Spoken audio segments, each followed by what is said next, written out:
আসসালামু আলাইকুম। আমি মোহাম্মদ ফজলুল হক, প্রভাষক তথ্য যোগাযোগ প্রযুক্তি বিভাগ, জামালপুর কলেজ। আজকে অনলাইনে পঞ্চম অধ্যায় অর্থাৎ প্রোগ্রামিং ল্যাঙ্গুয়েজ এর সি প্রোগ্রামিং পোর্শনের একটা বিষয় নিয়ে আলোচনা করব। সেটা হলো অধিবর্ষ অর্থাৎ লিপিয়ার। সাধারণত আমরা জানি কোন বছরগুলো অধিবর্ষ হয় সেগুলো নিয়ে আমি আলোচনা করব। সাধারণত যেই বছরগুলোকে আমরা, যেমন 2020 সাল ছিল লিপিয়ার। কিভাবে? আমি এটাকে 4 দিয়ে যদি ভাগ করি, 4 5 20, 0 2 নামাইলাম, তাহলে 0 আর একটা 0 নামাইলাম 5, অর্থাৎ 20 হইল, মিলে গেল। অর্থাৎ কোনো বছরকে যদি আমি 4 দিয়ে ভাগ করি, ওই বাক্সের যদি 0 হয় তাহলে সেটাই লিপিয়ার। সেটা কি? লিপিয়ার অর্থাৎ অধিবর্ষ। সেটা কি? অধিবর্ষ।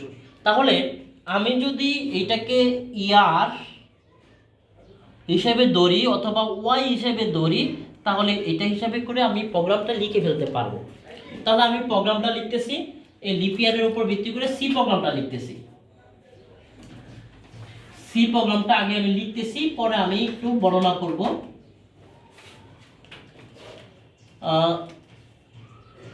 Hash include stdio.h। এই stdio.h নিচ্ছি প্রিন্টএফ এবং স্ক্যানএফ এর ব্যবহার করার জন্য। Hash include conio.io.h। এরপর লিখলাম ভয়েড মেইন, লিখলাম এখানে ভয়েড মেইনের জায়গায় আমরা মেইনও লিখতে পারি, ইন্ট মেইন লিখতে পারি। যদি ইন্ট মেইন লিখি তাহলে প্রোগ্রাম যখন শেষ হবে তার আগে আমরা সাধারণত রিটার্ন ভ্যালু নামক একটা ভ্যালু রিটার্ন করতে হবে। যদি এখানে ইন্ট লিখি, সেটা আমরা লিখলাম না। এখন আমি এখানে লিখলাম ইন্টিজার টাইপের সংখ্যা নিয়ে কাজ করব, অর্থাৎ আমাদের যে ইয়ারগুলো নিয়ে কাজ করব সেটা পূর্ণ সংখ্যা হয়, যেন ইন্টিজার সংখ্যা নিয়ে কাজ করবে। ইন্ট ওয়াই লিখলাম। এখন এই ওয়াইটাকে ইনপুট নিলাম, অর্থাৎ ইয়ারটাকে ইনপুট নিলাম, অর্থাৎ স্ক্যানএফ এর মাধ্যমে আমরা কি করি? ইনপুট নেই। তাহলে এন্ড ওয়াই, এটাকে ইনপুট নিলাম।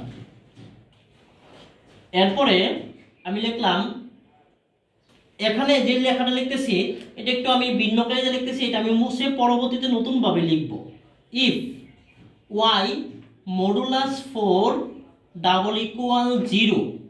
আমি এখন যেটা লিখলাম এই লাইনটা আপনারা লিখবেন না, পরে লিখবেন, অর্থাৎ এই লাইনটা আমি মুছে দিব। মুছে দিয়ে এখানে একটা অন্য একটা পোর্শন তৈরি করব, যেটা থেকে আমরা লিপিয়ারটা বের করে নিয়ে আসতে পারবো। তাহলে আমি এখানে একটা দিলাম, এটা যদি হয় তাহলে প্রিন্টএফ % ইজ লিপ ইয়ার। আমি এটা আমার এখানে একটু প্রবলেম হচ্ছে, সেটা মুছে দিচ্ছি। অর্থাৎ ওয়াইটা আমার এখানে যুক্ত হইল। অন্যথায় প্রিন্টএফ % ইজ নট লিপ ইয়ার। আমরা বাকিটুকু লিখে ফেলতে পারি, কিন্তু এই লাইনটা আমি পরে লিখতে বলবো, কারণটা আমি দেখাবো একটু পরে। গেটসিএস লিখলাম, কেন গেটসিএস লিখলাম? কনিও দিছি সেই জন্য। যদি কনিও এই লাইনটা আমি না লিখতাম তাহলে গেটসিএসটা লিখতে হইতো না। যদি গেটসিএস লিখি কনিও এই লাইনটা লিখতে হবে। সেকেন্ড ব্র্যাকেট দিয়ে ক্লোজ করলাম। আরেকটা কথা বলছিলাম, আমি এখানে ভয়েডের জায়গায় যদি ইন্ট লিখি তাহলে আমি এখানে রিটার্ন 0 নামক একটা ভ্যালু রিটার্ন করব। এইটা হলো আমার মূল প্রোগ্রামটা। আমি যদি কম্পিউটারে এই প্রোগ্রামটা লিখি তাহলে লিপের বের হয়ে যাবে, অর্থাৎ আমার উত্তরটা আশা করবে। কিন্তু আমাদেরকে আরও কিছু টপিকস নিয়ে বোঝার জন্য, শর্টলি কাজ করার জন্য, কম্পিউটার যে কাজগুলো করে সবসময় কম্পিউটার কাজ করে কি লজিক্যালি কাজ দ্রুত করতে পারে, এবং গাণিতিক যত ছোট কাজ হবে তত দ্রুত কাজ করতে পারে। সেজন্য কম্পিউটারকে ওইভাবেই তৈরি করা। এখন আমি যদি সাপোজ 2000 সাল লিপিয়ার ছিল, 2000 সালকে যদি আমি 400 দিয়ে ভাগ করি তাহলে 5, অর্থাৎ একসাথে 2000 হয়ে যাচ্ছে। তাহলে যদি কোনো সনকে যদি আমি 400 দিয়ে ভাগ করি তাহলে সরাসরি লিপিয়ার হয়ে যাচ্ছে, সহজে আমরা পারতেছি লিপিয়ার হয়ে যাচ্ছে।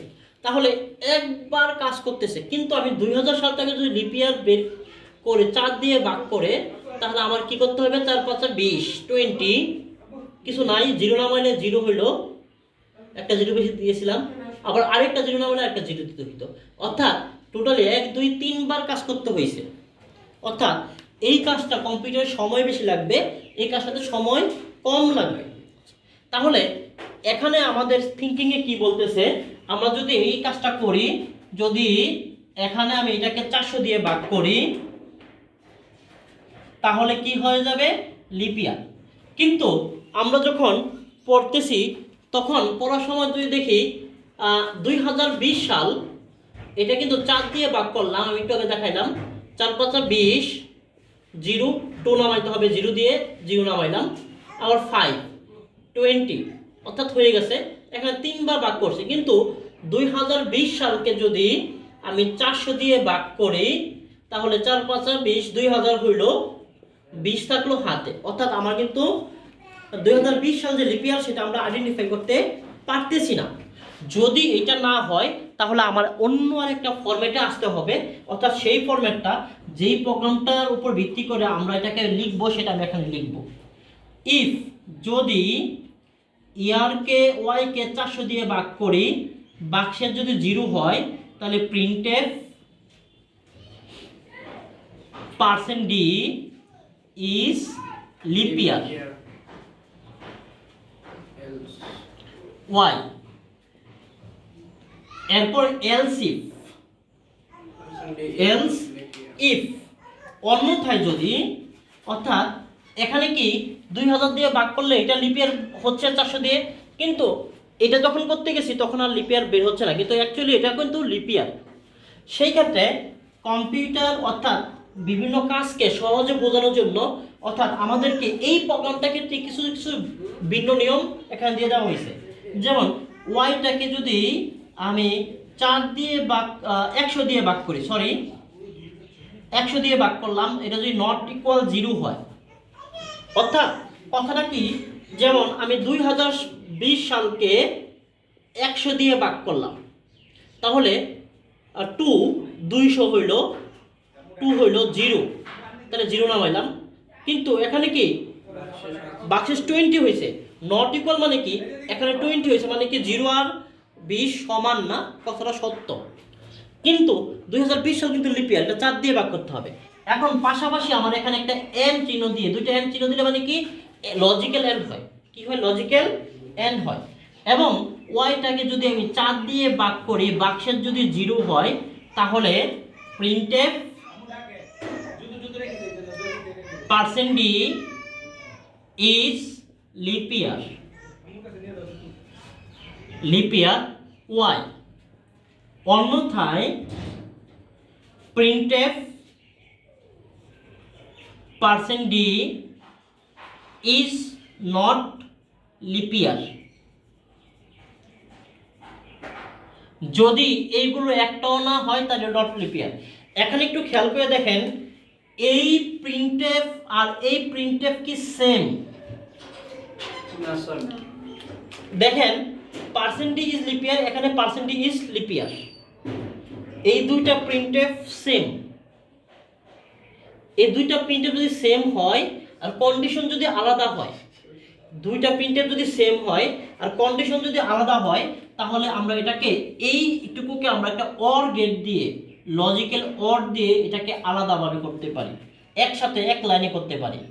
% d 100 not equal 0 and y modulus 4 double equal 0, এরকম করতে পারি।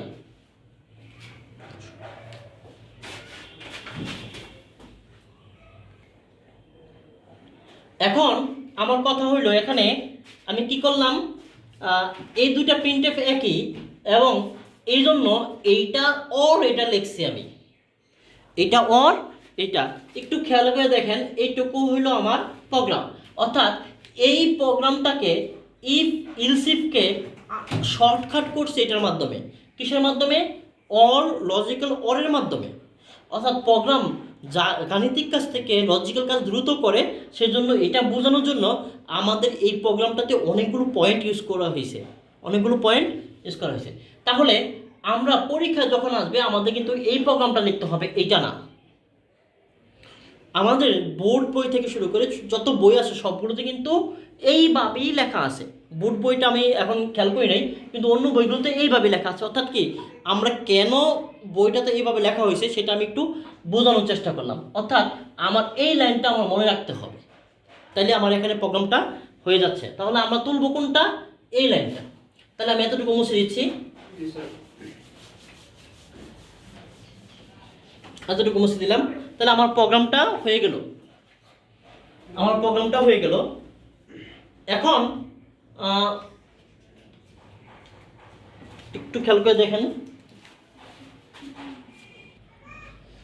এখন আমি এটার ফ্লোচার্ট অঙ্কন করব। এটার ফ্লোচার্ট অঙ্কন করার চেষ্টা করব। আমি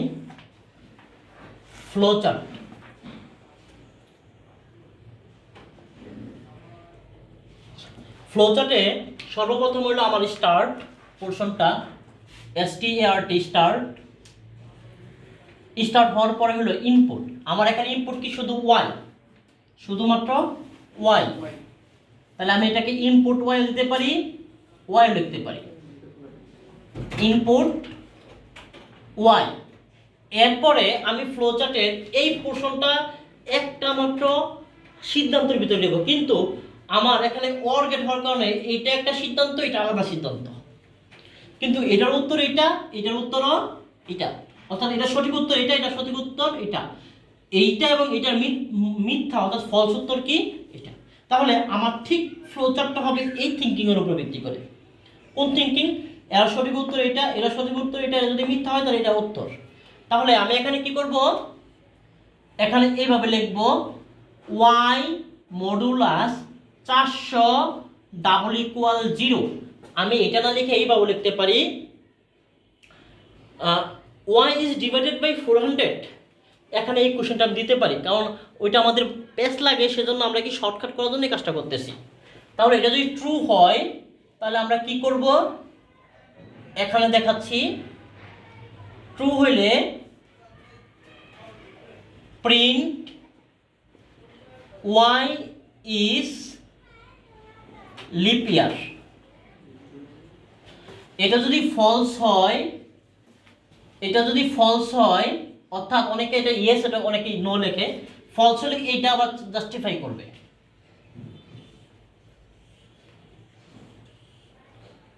y modulus 100 not equal 0 and y modulus 4 double equal 0। এখন আমি এটা যদি ওইভাবে লিখি, y is not divided by 100, কেন নট ইকুয়াল দেওয়া হয়েছে, তাহলে এখানে কি হবে, y is not divided by 100 and y is divided by 4। এই দুইটা কোশ্চেন যখন সঠিক হবে তখনই সেটা কি হবে, যখন ট্রু হবে তখনই সেটা লিপ ইয়ার হবে। আর যখনই ফলস হবে, ফলসটা আমি এখন দিতে পারি, আমি এখানে দিলাম আমার বোর্ডে আঁকার সুবিধার জন্য, print y is not lip ইয়ার। এখন এই দুইটাকে আমি একসাথে যুক্ত করলাম, একসাথে যুক্ত করলাম এবং ইন্ট করে দিলাম, অর্থাৎ আমার ফ্লোচার্ট হয়ে গেল। আমি কি করলাম, ফ্লোচার্টটা তৈরি করলাম, এর উপরে ভিত্তি করে দেখেন y ইজ ডিভাইডেড বাই 400 এখানে লেখা হয়েছে, ট্রু হলে এটা উত্তর, সেম উত্তরটা লেখা হয়েছে। আবার ফলস হলে এটা, অর্থাৎ এইটাতে আসবে, এটা যদি সঠিক হয় তাহলে উত্তর কি এইটা, মিথ্যা হলে এটা। অর্থাৎ আমি এখন এইটুকু মুছে দিচ্ছি, কারণ এইটুকুর উপরে ভিত্তি করে আমি বাকিটুকু মানে অ্যালগরিদমটা দেখাবো। এখন অ্যালগরিদমটা আমি এখন দেখাবো। তাহলে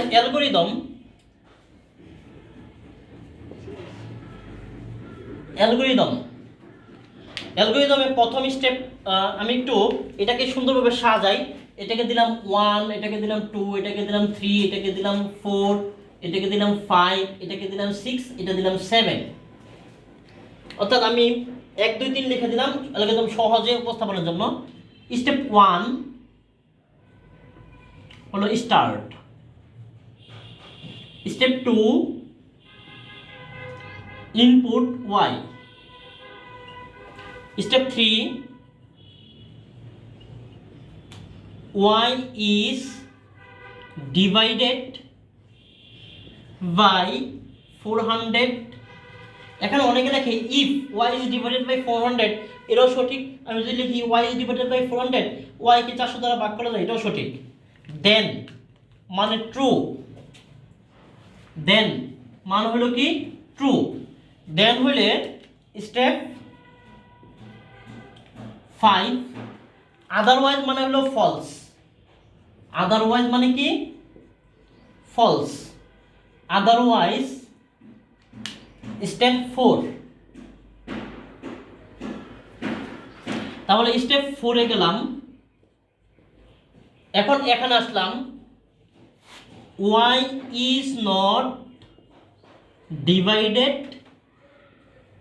by 100, এরকম ব্রেকেট দিলাম, এখানে একটা এন্ড লিখলাম, আবার লিখলাম y is divided by 4। দেন মানে ট্রু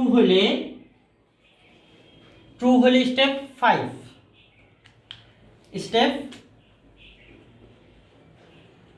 5। আর ফলস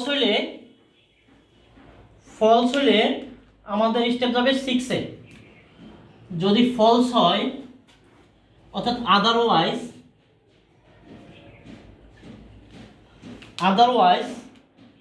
স্টেপ 6। তাহলে স্টেপ 5 কি হবে, প্রিন্ট y is লিপ ইয়ার, এবং 5 পরে 7 গেল, এই জন্য এন্ড গো টু স্টেপ 7। অর্থাৎ 5 পরে 6 না যায় 7 গেছে, সেই জন্য এটা লিখতে হলো আমার।